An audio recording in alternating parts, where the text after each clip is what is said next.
All right. Good morning. Heidi Foy here with Bullfrog Creatives, and we are live streaming the CNFR CINCH morning show this morning on Bullfrog Creatives on the official CNFR page and the NIRA.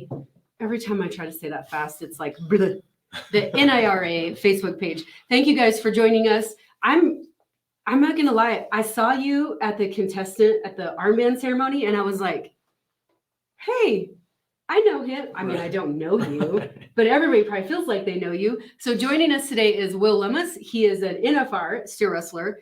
You guys have seen him multiple times, I'm sure, if you are an avid rodeo fan. But can you explain, I guess, just talk to us a little bit about your role now, your new role, and why you're at the CNFR this year? Yeah, it just kind of started last year in July when we were rodeoing during the summer. The job opening came up, and my wife sent it to me, and it just after we thought about it and prayed about it for a while, we really thought that it might be a good move for us for sure in the future. Mm-hmm. So it made sense, and I thought it was a great way for me to give back to my region, give back to the region that I rodeoed in, and just a great way for me to teach things to student athletes that I've learned from other people that have helped me on the rodeo road, but also stuff that I've learned myself. So. Yeah, for sure. So we've talked about it a lot on this platform, especially, but one of the things and one of the ways that college rodeo continues to grow is that those students that have gone through the program, even if you have not found as much success as others, like in the CNFR and winning national titles, college rodeo plays a pretty pertinent role in many people's lives. And that's how the sport continues to grow, as everybody comes back and tries to help it flourish even more. Yeah, exactly. And I think college rodeo is huge because it's just another stepping stone. You go from high school rodeo to college rodeo to the professional, to professional rodeo. And it's, it's just a stepping stone to me, but it's also, it's in some of these student athletes' lives, it's going to be the pinnacle, because not everybody that leaves here is going to be a professional athlete. And so, this is kind of the top, not the end of the road, but definitely, one of the top tier moments of their career. And, it's just cool to be a part of it. Well, and I can see, I've talked to a lot of, especially I feel like this season, I've talked to a lot of coaches that not only competed at the CNFR, but qualified for the NFR in the same year, and making that connection, but then also being able to pass that knowledge on. Yeah. What do you think is the biggest tip that you can give students at this level, I don't know, knowing what you know about what's coming?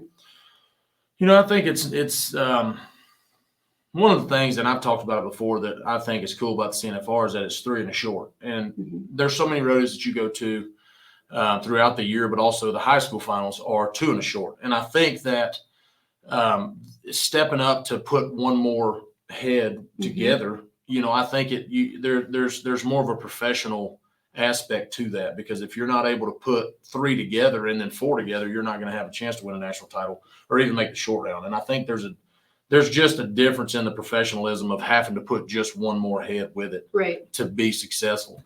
And, when I was here, I came 4 times, but, I only made the short round 1 time my senior year. And it's just the struggle of trying to put 3 head together. 3 runs together. And, and even put 4 together, because, I had trouble in the short round. So I didn't even get 4 put together. So it's just a building block, but I think it's a good aspect to have to run that many to get them, to a more professional style of rodeo. Yeah. So then let's talk about that.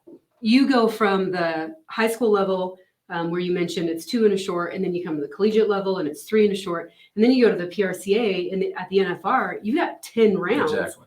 That's a huge step. Exactly. So, we have interviewed Tristan Hutchings on here this week. We also had a chance to talk to him last year.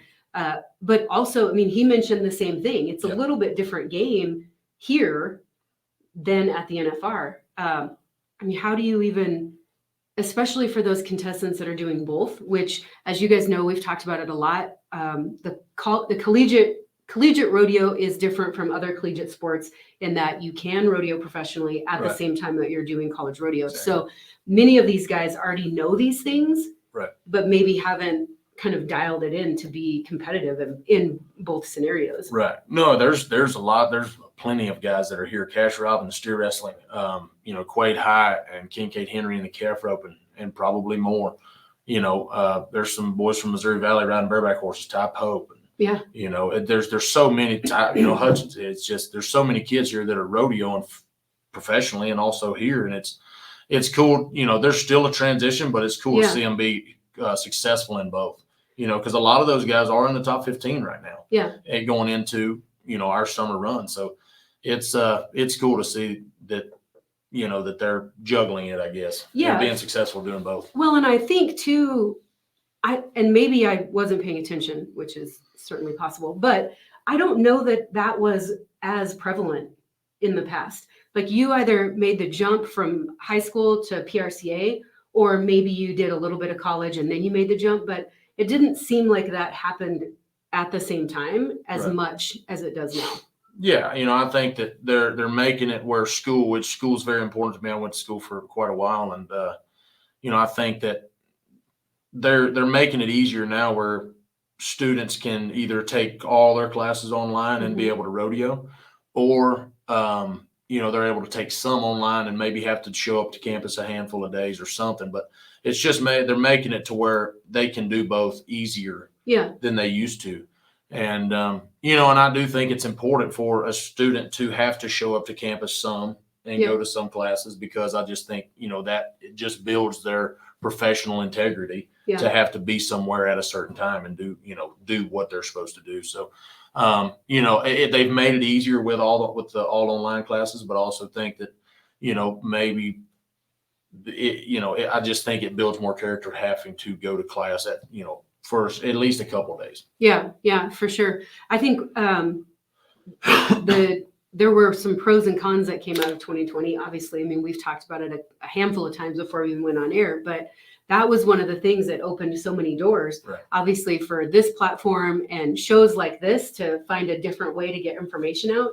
But then also for those students to have those opportunities. I know maybe it's not, clearly not as bad in your region, but I know a lot of student athletes in the Central Rocky Mountain region, which would be our Casper's home region.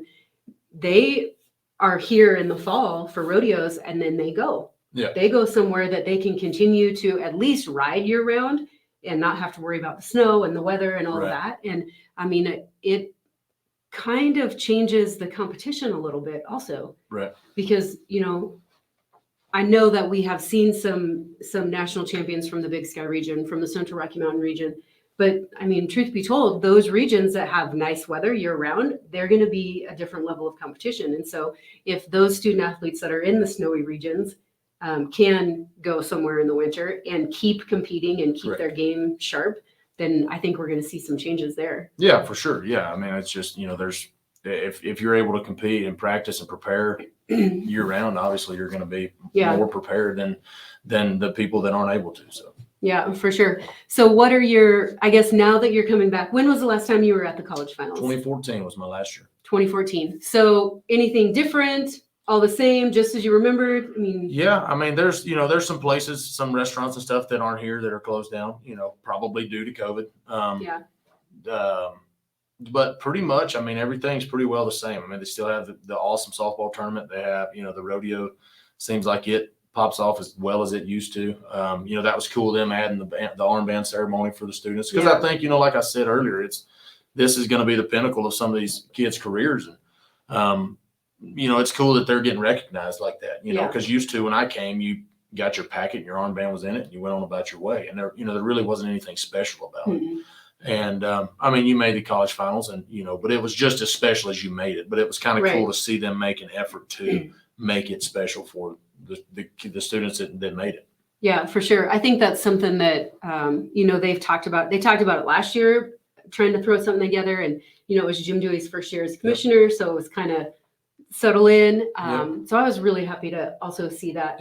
And you're right. I think especially, obviously many of the events can move on. Like you can go pro in many of the events. I know breakaway roping now is a huge opportunity. Absolutely. But for those goat tires, like this is it. Exactly. There are other events that they can compete in and win money still, but this is the top of the game for them. It really is, and honestly, man, and I've said it a lot, and I've told my wife this a lot. It's one of the best events to watch, honestly, at the college finals. I love watching the goat time.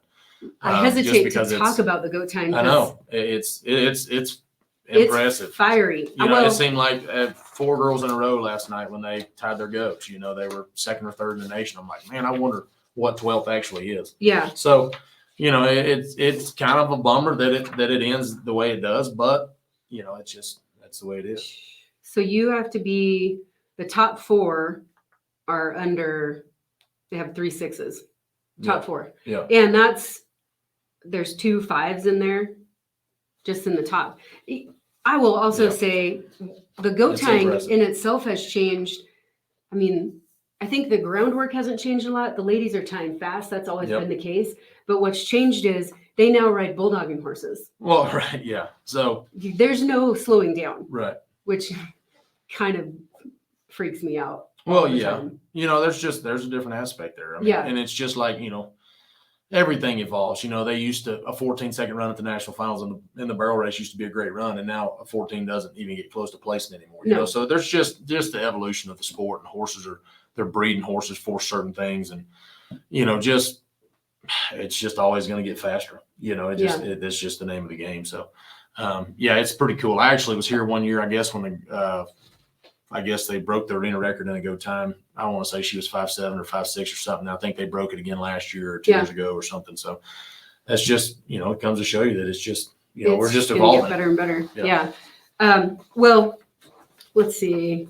And also something that I think we're doing, we used to be cowboys and cowgirls, and now we're going into the rodeo athlete stage of things. Yes. And there's plenty of obviously still cowboys that are competing that are actual cowboys and grew up that way. But there's also another aspect of rodeo athletes, and that's what they do, and that's what they train to do. And that's just so funny that you mentioned that. I went to Cowboy Church last night, and a young man gave his testimony, and he said that I'm not a cowboy. I just ride bareback horses. Yeah, exactly. And there's so many that way, and Doug Champion has created the Champion Living Fitness and everything. And that's what they're building. They're building rodeo athletes, so, it's cool. It's just an evolution of our sport. Yeah, for sure. So let's talk a little bit about that. How I know, like, steer wrestling has always been, we're going to come back to you because that's, I don't know, like low hanging fruit, I guess. Steer wrestling has always been kind of coined the big man's event. Have you seen a change in the steer wrestling as far as fitness and health and the like for your competitors? Yeah. It used to just be the guys that ate Little Debbie honey buns and were the strongest guys going, know, and, it's definitely evolved because now, we're not running 550 pound, 600 pound steers. We're running 400, 450 pound steers. When they get to the NFR, they're going to weigh 500, 5.25 at most. So it's definitely evolved into smaller guys. Gavin Swallow won a national championship a couple of years ago here, and he's not a very big guy. He's going to weigh $180 at best. So, there's so many guys now that can be successful in steer wrestling because it's more of a finesse game now than it used to be a strongman game and a technique game. And that's where, Tyler Wagsback he's not now. He's a bigger guy now, but when he first started rodeoing, he was a smaller guy. But that's why he's so good now is because his technique was flawless. He had to rely on that. That was the way, that's just the way it was. But his technique was so flawless, but now he's a bigger guy, he's stronger. And now that's why he's so good because he had all of that technique and now he's just strong. So, yeah, very cool. Well, let's see. So I will throw Rump under the bus just a little bit. We were supposed to have Justin Rumford join us this morning, but dad duties. Yeah, good excuse. Yeah, totally good excuse. If you guys are watching and you have any questions or you have any comments, please put them in the comments. We would welcome them. We can answer them. We can answer all the questions. They just might not be right, but we will get the right answer at some point and back to you. So let's talk a little bit about the program that you have. Okay. We did talk about it a little bit off the camera, but what are your goals for, now I have to get it right, Northwest Missouri. Mississippi. Mississippi. Sorry. Jeez. I had the M and everything in my head. You're good. Yeah, Northwest Mississippi Community College. It's it's an older program. They've been around forever. But they just, they haven't had the funding or the resources that they've needed to really be successful here the last decade and a half. And they've we've got Dr. Michael Heindel, who's our president, been our president for 5 years now. We've got a new athletic director, Jake Gordon, who actually showed up for the Colby Burgess, who's a bull rider here for us, for his first 2 performances. Oh, cool. So it was cool just to see people making an effort, you know, and Yeah. even the community. But just you know, they moved us over to athletics, so we're an athletic program now instead of a club. So we're getting some funding through that. Our fundraising's been awesome this past year. We have a bull riding that we put on that did really good. Our rodeo did great. So you know, there's things changing. You know, we've built some horse pens out there and some livestock lots to keep practice cattle, and you know, there's definitely, it's just the funding and the help, that because there's nothing worse than having a vision or a dream of something and then not having you know, the backing to make it successful. And you know, it's not that case anymore. I really think we're getting some help, and it's going to be awesome. And you know, I would love to, you know, for sure, probably going to win some national championships individually, but I would like to, you know, win a team national championship, and that's a big goal. But you know, I was part of Martin in 2014 when we won the national championship here, and it was the only one that has come back to those our region. So it would be cool to win another one and bring it back. So yeah. So talk to me about your recruiting game plan. You know, it's, again, you know, nowadays it takes scholarship money, you know, and if you don't have the best offer, there's so many programs that are going to offer the best scholarship, you know, and the best pay for housing and pay, you know, so that's the main thing, is really getting the good kids. It takes money. And that's another cool thing, you know, we got our scholarships upgraded this year. And so you know, just in the past, Northwest has kind of accepted, you know, anybody that wanted to be on a rodeo team has kind of been accepted. And now it's going to be more of a like a football or baseball recruitment team. You know, if you've never played football, or, you know, it's just statistics, you know, it's, if you're successful in something, then you know, we'll talk about you being on the rodeo team. But now it's just changed, because if we're going to be successful, we don't need, you know, if we're going to have 15 or 20 kids on the team, the 15 or 20 kids are going to be talented. So that's, you know, that's kind of where I'm trying to push the program. And also, I think if you get more than 20, 25 people on the team, I think you lose the intimacy of coaching. I really do. You know, there's so many teams, and I'm not knocking the teams that have 50, 60, 100. Tarleton has over 100, you know, but it's just, I feel like you lose the intimacy of me trying to help or me trying to teach you something, because there's just so many of you. Yeah. So that's my thing. I would like to keep my team around 20, 25 people. And that way we can train and we can get better. And then, you know, we can be better people, but also better athletes. So I've known a lot of coaches. Oh, hey, you guys, don't click the links. Don't click the links in the comments. Gotta appreciate that. I've known a lot of coaches that have, maybe they don't even know it, but they lean one way or the other. Like, heavy on the team ropers, depending on your background, heavy on the steer wrestlers, or, you know, maybe you build a women's team and you don't, but because you're not, you build a men's team, but because you're not a woman, you don't really build a women's team. You know, what's kind of your strategy with that? You know, I've just like, I mean, it's always been that way. It's always been, you've leaned one way or the other. And it was that way when I was in college, but, you know, I want to be different. I want to be, you know, I've recruited a couple of girls this year that you know, we've got some breaker ropers and barrel racers, and some of those are going to go tie. You know, then I also recruited, as much as I would like to have a team full of just steer wrestlers, I can't do that as a coach, because, you know, we're trying to get points as a team. So, you know, I recruited a handful of steer wrestlers, but they also rope calves and team rope.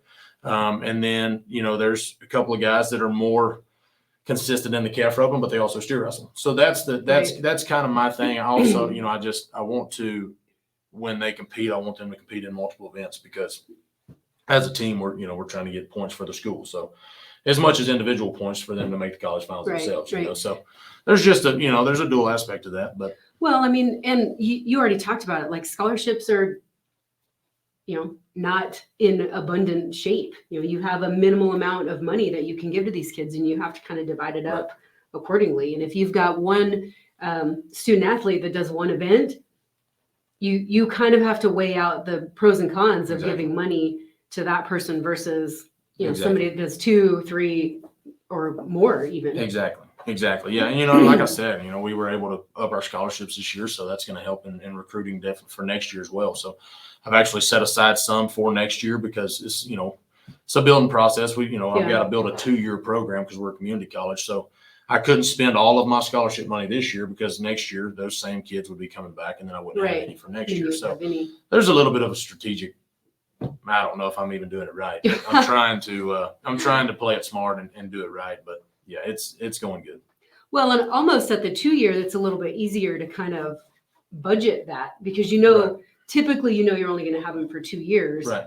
So you can hold that money back and ideally you raise more to bring more in. Yeah, exactly. And the cool thing about Northwest is, it is a community college and 2 years, 2 years for regular classes, but we're such a technical school that, there's so many programs that kids can get certifications for. So, I could actually keep kids for 3 or 4 years and them actually have 3 or 4, a welding and a diesel mechanic and we've got a great John Deere program and HVAC and automotive. And we're starting to see so those many trades things come back a little bit well, more. and I think that, and this is not me saying that you shouldn't go to school for 4 years because you should, if you want to go on and be a doctor or you're getting an accountant or an engineer degree or that sort don't of just thing. go. But if you're going and if you're going to go for 2 years and then go on to a 4-year university and really not get a degree that's, really worth much, it's almost better for you to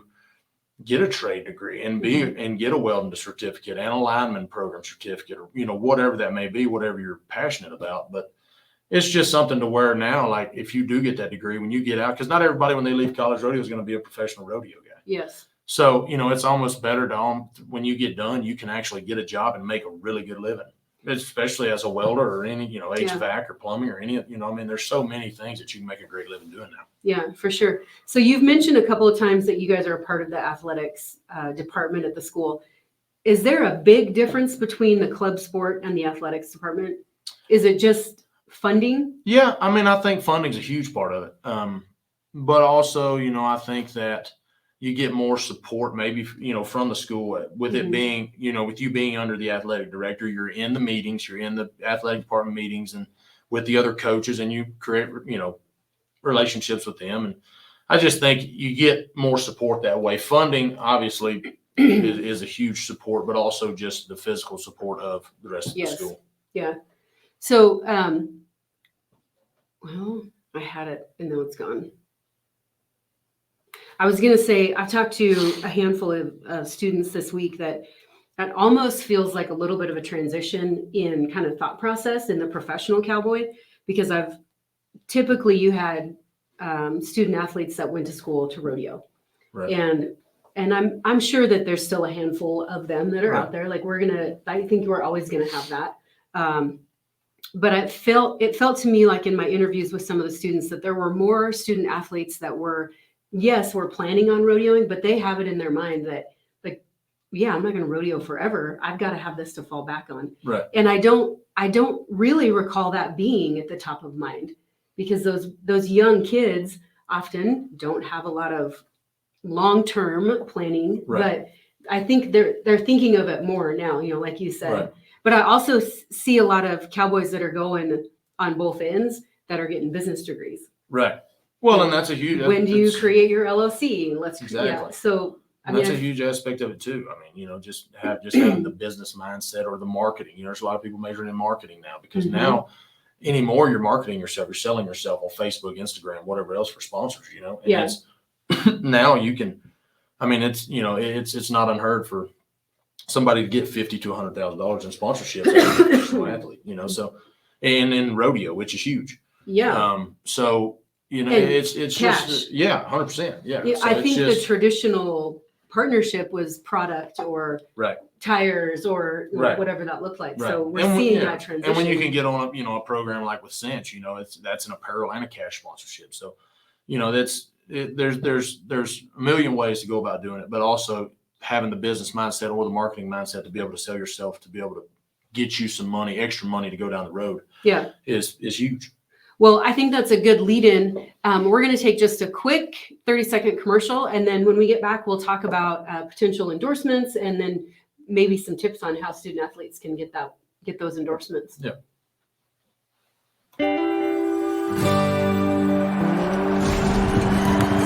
We are chasing a dream. one that tests our grit, our faith, our courage. This dream calls us. It unites us. Here's to those who lead this life. Just kind of dissolved it, but Yeah. that was kind of the. So while you guys were watching that, we were just talking about COVID probably had something to do with that kind of mind change. When there were no rodeos, these students and PRCA Cowboys had to find something else to go. Yeah. Now you just said this, but if you would say it again, how many rodeos were you going to before COVID? We went from anywhere from 70 to 80 rodeos. Yeah. This year we can count up to 80 rodeos. And it was very similar to that year of COVID. And, we went from going to 80 to like 35 or 40 rodeos, which is, obviously half. So I think I made the finals that year with like $40-something thousand, and it normally takes high 70s to 80,000. So, yeah. And that goes back to us saying, getting a welding degree, because something that I was always good at. Well, everything we ever built at home was we built ourselves. So Yeah. I had to figure out a way to make a living, when I wasn't able to go to rodeos. And, so I started a fencing business, and it blew up and it got really big, and we were doing jobs every day. And actually last summer I had a group of guys going around doing jobs while I was rodeoing. But That's now, the way to do it. it's good to have that. And also, I've had kids tell me, I don't want a backup plan, because I feel like if I have a backup plan, that's setting me up for failure. And it's not, and that's not the way you should look at it. It's just a way for you, because you're not going to rodeo forever, and you're going to have off time. So, when you're not rodeoing from the end of March to right now, when we're fixing, that's 2.5 months that you're not rodeoing. You could, if you had a welding degree or whatever, you could go make you some extra money for, for your summer run or whatever. So, it's not really a backup plan. It's just it's a good insurance policy. It should just be part of the plan. Exactly. It's just an insurance policy, to be able to, where you're not picking stalls for a living. Yeah. Yeah. Or you're not playing that I have to win this weekend so I can go next Exactly. weekend. You don't want to, I think that's a harder mental game than having that backup plan. Exactly. So before we went to the commercial break, shout out to CINCH. Clearly, we are big supporters of CINCH. Let's talk about that. I will say, I think 2020 opened this up for all the people. Well, 2020, but also social media in general created so many opportunities for anyone to create partnerships, to get endorsements, the influencer world is kind of the same thing, but there's just so many more opportunities, and opportunities for everyone, from me to just starting this, Bullfrog Creatives thing, to the professional athlete. So what are our steps? Like, how do we get in front of people? What are our tips for student athletes to get those endorsements? I think it's just, having the boldness to be able to just step in there and have, and it takes, you're going to step in there and be nervous the first couple of times, but you have to learn to market yourself and sell yourself. And, it's just having the boldness to step in there and say, I have something to offer. Yeah. And being able to show what you have to offer. And, there's a lot of, like CINCH, there's a lot of people that have stuff to offer that never step up and say, hey, I would love to be endorsed by CINCH. And again, it's just having the boldness to step in there and say, hey, I think I could help. Well, and I think also thinking about it from a non-traditional aspect, like when you say having stuff to offer, that could be anything. Right. You don't have to be at a national level. You don't have to be a national champion, although it clearly helps. Obviously, yeah. But let's think about what they have to offer. If you're going down the road and you're going to 80 rodeos a year, right. That's 80 different places that you touch. And I can't even imagine how many people you meet right. or talk to or whatever. And that's another side of it, being outgoing. If you're wearing the patch of CINCH, and you're not, and you need to be outgoing and engaging people, because, when you walk away, they're going to see CINCH all over your shirt, or whoever's all over your shirt, Yeah. And now the Cowboy Channel's made it so, it's you're on. If you go to 80 rodeos, you're going to be on the Cowboy Channel, probably 50 of them. Yeah. So just your screen time has improved, and then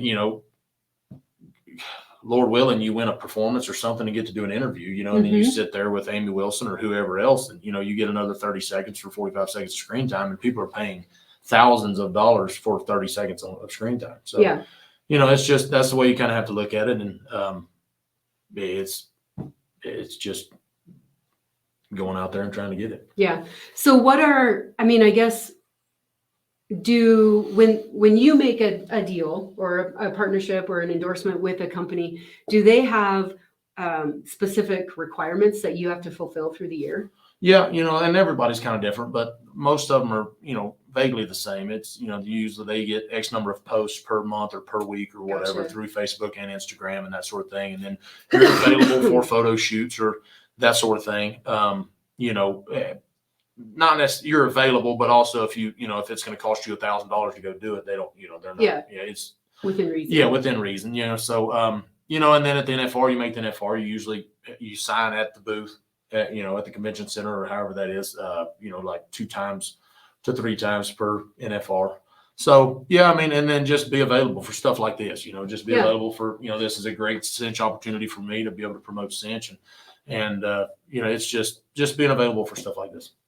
So, moving forward, what's a good number, a manageable number of endorsements for a student to kind of strive for? Like, because obviously you can go out and get 6, 7, 8, 9, 10, but then you also have to look at the requirements on the other side. Right. So what's the manageable number? It's just, I think, 6 or 7 is probably good.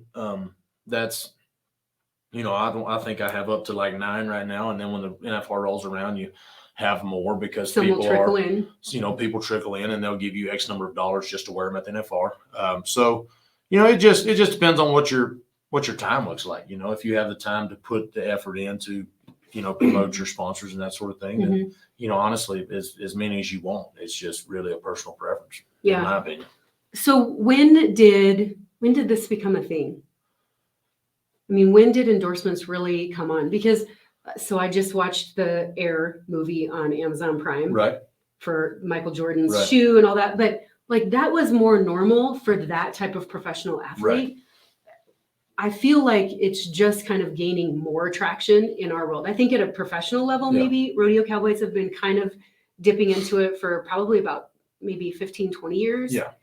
But it seems like it's starting to trickle down even farther for college rodeo, junior rodeo. I mean, we even have kids that are like in the peewees that are going out and getting sponsors. Exactly. Now.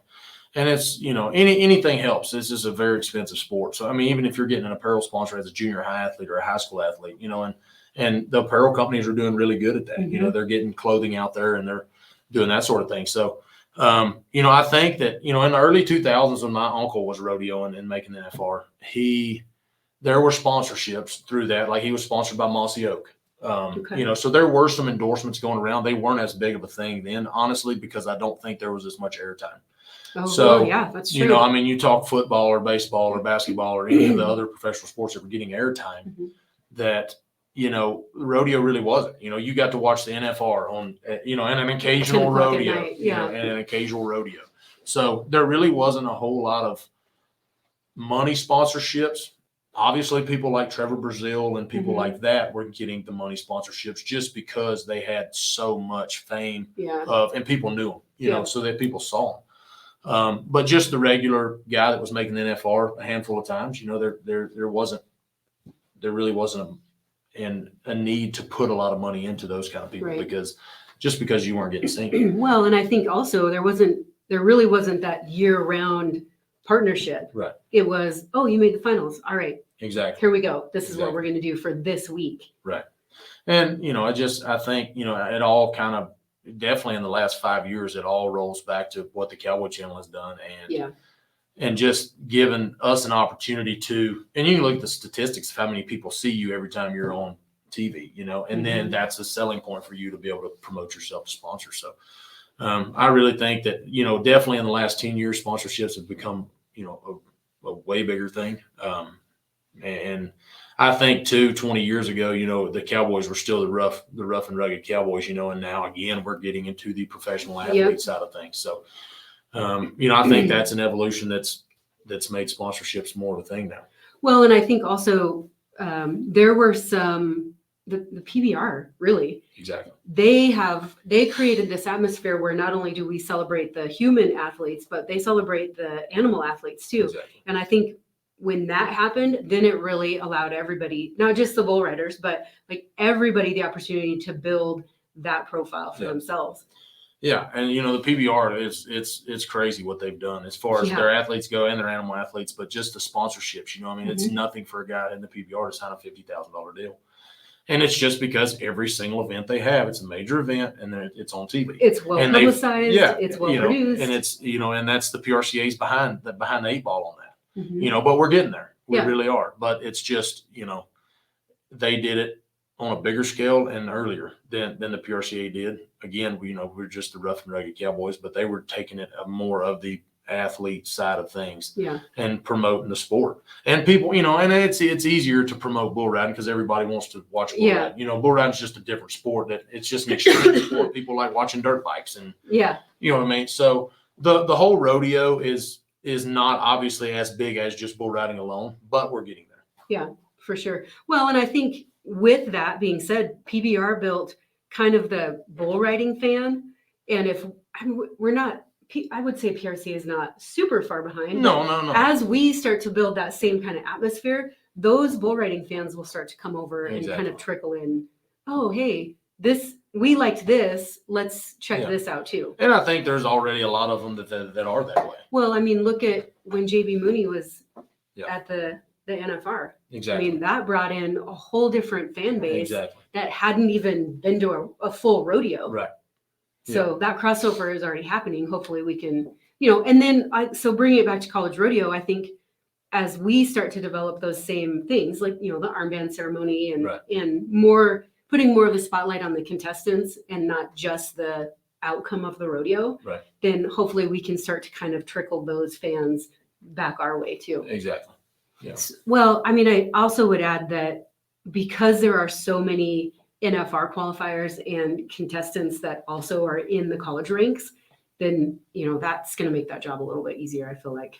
Yeah, it's just, and honestly, it gives the announcer more to kind of talk about too. You know what I mean? He can promote, not that he can promote those people more, but he just has more to get the crowd involved. Well, and he's seen them before. Exactly. And that's his job, is to get the crowd involved. And it's just easier to do that when you have all of that extra to talk about. Yeah, for sure. And these people that are watching the rodeo have probably seen these people on TV, which is another, that's cool. You're getting to see these kids live, but you've also seen them on TV. So yeah, it's almost, I think what it also has done is like, it's not quite as like the NFR and the dream. It's not quite as out there anymore. Right. And that probably doesn't make sense to you because you made it to the NFR. Right. But like for me, that was like this dream that was so far out there, it really wasn't feasible. Right. Also, when I was rodeoing, breakaway roping was not at that level. So I had to have a barrel horse, which that's a whole different story. Exactly. So, but I think like humanizing the professional cowboys in our industry makes it more attainable for student athletes now. And there's just, there's more outlets, there's so many, the rodeos have gotten bigger now, and they're making it to where they have these qualifying events or whatever, how you can get in the big rodeos. And if you hit them for a few legs during the winter, like Cash Rob has done, Cash Rob rodeoed last year on his permit and won a bunch of money. And now he got into all the buildings this year. Yeah. And, he's got 40,000 won, and he's in the top 10 in the world, so there's just, I think there's more outlets into where you can get into the bigger rodeos and win. And if you have the success, you have an opportunity to get to where you want to go. Yeah. And I just think it's a money thing. Used to, it was unheard of to go to a rodeo and win 10,000. Right. And now, we've got, during the winter, we've got 6 or 8 rodeos that'll pay 10 to 20,000. So, there's just, just being able to get into those rodeos and it takes a year, it takes a year to be able to get, or if you have a really good fall, you can get into those rodeos, but that's just the qualifying events to be able to get into the rodeos that pay that much money to give you an opportunity. Right. So, okay. I'm guessing that we have some new rodeo fans on here. So maybe explain that a little bit. You have to you said the word, you have to qualify to Right. enter the big ones. So like Denver, Houston, Yeah. I mean, just give us a little bit of So- background on that. Like Denver is a little different. Denver, right after the NFR, has a qualifying rodeo. It's a 2-head average. And if you're in the top 40 after that 2-head average, you qualify for Denver rodeo. And then like the other 60 are, like 10 of them will be like the circuit champions or something. Mhm. And then the other 50 will be the top 50 in the world previous year. So, we always say it's a 2-year process because it's rodeoing and winning enough money the year previous to be able to get into Fort Worth, Denver, Setting San yourself Antonio, up. Houston, those rodeos. But also it's, used to 10, 15 years ago, anybody could enter those rodeos. And there's Mhm. so many people now that are upset about it because used to, they said, if you had a PRCA card, you should be able to go to those rodeos. Well, I agree with that, but also disagree with that because now these 50 guys that are at Fort Worth, or I think it's 40 guys, maybe even at Fort Worth, those 40 guys are there for a reason. Right. And the cream's going to rise to the top. So instead of having 150 guys at Fort Worth, now you have 40 to 50. And instead of spreading the money out, now we can pay $20,000 for the last day. So and they've their added money, they've upped their added money and whatever else. But it's just I think they're showcasing, and that again comes back to the TV aspect of it, because Right. if you have 40 guys, everybody's in a performance. Mhm. You can sell it to the TV. It's just becoming more of a professional sport. Yes. And that just goes. It's just we're evolving into a professional sport, and you have to have that group of 40 or 50 guys who have qualified Well, to be able to go to that rodeo. even from a local rodeo standpoint, it's hard to sell tickets to a professional rodeo when people come and recognize no one. But and the big slacks, and it's Yeah. tough. Like it used to at Fort Worth, especially when it's a flip rodeo where everybody runs one in the slack and then Yeah. they flip the order and then you go into performances. Well, the middle was always you ran both of them in the slack. Well, that was what everybody wanted to do, and that's what all the Right. big guys tried to do because we could run both steers and then we could go And to then you another go to the rodeo. next one. And then we're not even in the performances. So then you have the circuit guys or Yep. kids or whoever else that are in the performances, and then the people are there and they're like, well, I've never heard of this guy. And then they watch an entire performance and haven't heard of anybody. Yeah. So that's what they're trying to do. They're just trying to professionalize the sport to where when people watch the rodeo live or on TV, Mhm. they recognize the names. Yeah, perfect. Well, so I appreciate your time. I'm Yeah. super grateful for you guys coming out. I know this is probably the first morning that you would have been able to sleep in. No, you're good. That's we still got to sleep. No in, so. softball, no softball, no slack. Although, are you going to be playing golf today? No, I do not. I do. No. We play golf during the summer with Clayton Hass. He loves playing golf. So we will play a little bit, but I don't play in the tournaments. I don't. I'm very, very poor at golf. I always say that my favorite club is the hand wedge Yeah. because I oftentimes can throw it farther than I can hit. Yeah, it 100%. anyways. Yeah, exactly. Whatever. I'm a baseball I guy. I also swing, don't I play. swing the club way too hard, and I can't get the idea that you're supposed to let the club do the work. And Yeah. Clayton has tried to beat it in my head, but anyways, it's not. So working. no golf. So what are I'll just bring it back to Casper a little bit and the CNFR. You mentioned some restaurants that were not here. What are things that you will? What are you guys going to do over the next couple of days? Honestly, this is kind of it's kind of a chill time for Jen and I. It's we've been after it, rodeo and circuit rodeo and doing that sort of thing. She's been working a lot, so this is kind of a chill time for us. I don't really know. When we go on vacation, we don't really plan anything. We just kind of wing it. And when she told me she wanted not doing anything, yeah. sounds amazing. So, and actually she told me she was coming and had a flight, and I said, do you want me to plan some stuff? And do you want us to just wing it? And anyways, we ended up, that's just kind of what we do on vacation. So, yeah, perfect. So the CNFR is now your vacation. There's obviously there's some work that goes into it, and I've helped us, I don't have the only person I have here is Colby Burgess, who rides tonight. Hear that? Yeah. So, obviously there's work, there's Mhm. professional work, but that's, more nighttime. So we're just enjoying the day and having fun and kind of taking a break because next week, we kind of, Hit the road. yeah, from a golf standpoint, we tee up and we get it Yeah. on from, for the next 2 months. So yeah, it's going to be fun, but this is just kind of a rest time for us and time to kind of spend some time together before I kind of get going. Perfect. So you did mention that your bull rider is up this evening. If you guys do not have tickets for the performance or any of the performances throughout the week, please get those tickets. I will say, last I heard, we are dangerously close to being sold out on Saturday night. I'm sure. I think Friday and Saturday are really close. We have, I should know this. I believe we are 10% up over last year, and we beat all the records last year. That's awesome. For attendance and revenue. So it's really, really great as a local Casperite. I think it's great. I'm super happy to see Casper embrace the CNFR, but also for the CNFR too. I mean, the more people we have in the seats, the more we're able to grow our programs. Right, exactly. So if you guys have not purchased tickets, you can call 577-3030. That will get you right to the Sinclair box office, and you can get your tickets for, what day is it? Thursday, Friday, and Saturday. Midweek is really hard. Oh, yeah. Because you feel like you've been here for 15 days. Oh, yeah. It's It all really runs running together. Yeah. It's really only been 7. Yeah. So you guys, thank you for tuning in. We appreciate your time. Again, if you have any questions or comments, go ahead and put them in the comments, and we will get those answers back to you. Want to give a shout out to CINCH Jeans. We appreciate the not only the scholarships and the sponsorships for the NIRA and the CNFR, but also from Bullfrog Creatives. We wouldn't be able to do these shows and these broadcasts without your support. Yeah, so for sure. Thank you very much. And thank you for coming in this morning. And Jen, thank you. You guys have a good day, and we'll see you at the performance.